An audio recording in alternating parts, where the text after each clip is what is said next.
Chers collègues, je te présente un cas clinique de masse annexielle particulier. Nous sommes face à une patiente de 50 ans ayant des menstruations régulières, venue pour un contrôle de routine sans symptomatologie notable. À l'examen pelvien par voie abdominale, nous voyons que les deux annexes sont complètement désorganisées. En effet, il n'est pas possible d'observer la différenciation normale ni l'aspect habituel des ovaires.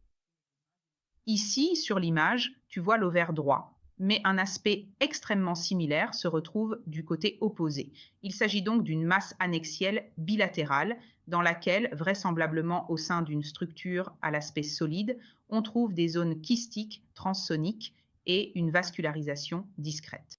L'utérus apparaît normal, il n'y a pas d'altération significative ni dans l'aspect endométrial ni de façon générale dans l'écostructure utérine. Ici, tu vois l'ovaire droit qui, comme mentionné, est augmenté de volume, occupant presque tout le pelvis. Dans son contexte, à une zone seuil s'associent des zones kystiques multiloculaires et cet aspect est certainement plus évident lors de l'examen que nous allons effectuer par voie vaginale. À l'introduction de la sonde, un utérus normal avec des signes de césarienne et un petit épanchement rétro-utérin dans le cul-de-sac de Douglas. Un épanchement similaire de petite taille est aussi en avant de l'utérus. Il n'y a pas d'acide dans d'autres récessus abdominaux.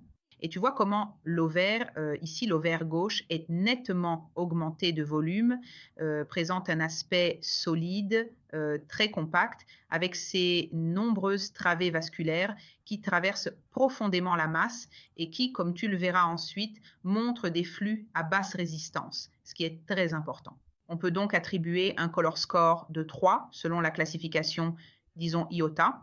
Un aspect similaire et tout à fait comparable se retrouve dans l'autre annexe, donc à droite, où la présence de ces zones multiloculaires transsoniques au sein d'une formation solide est plus clairement et nettement évidente, et ce de manière très significative.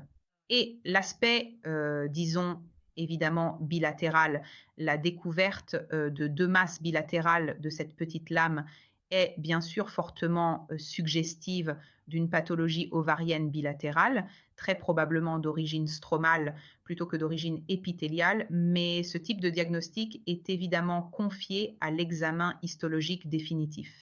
Il est important chez ces patientes d'effectuer une stadification adéquate, donc en étudiant également, disons, l'appareil gastro-intestinal avec le côlon et l'estomac, évidemment avec d'autres méthodes radiologiques de routine, mais il est surtout essentiel de faire comprendre à la patiente la nécessité d'un encadrement diagnostique multidisciplinaire dans un centre de référence pour la pathologie annexielle.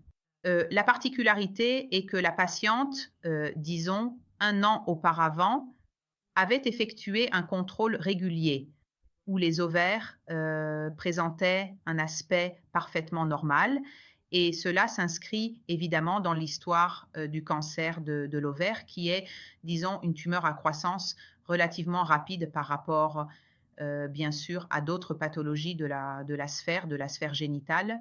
Ici et dans les images suivantes, tu verras justement comment les masses ovariennes, les ovaires, sont extrêmement augmentés de volume et disons dans les images suivantes, tu verras même qu'en une seule image, on voit au centre l'utérus avec les deux masses ovariennes qui, disons, quittent leur position normale pour se diriger davantage vers le cul-de-sac de Douglas et sont donc similaires l'une à l'autre. Ici, tu vois encore en haut la petite lame para-utérine que j'avais signalée précédemment, ainsi que la petite lame dans le cul-de-sac de Douglas. Une évaluation approfondie au même niveau de l'abdomen supérieur, donc une évaluation détaillée du foie, de la rate et des structures explorables par échographie, s'est révélée totalement négative. Et évidemment, cela est sans aucun doute un facteur extrêmement important et crucial à prendre également en considération attentivement.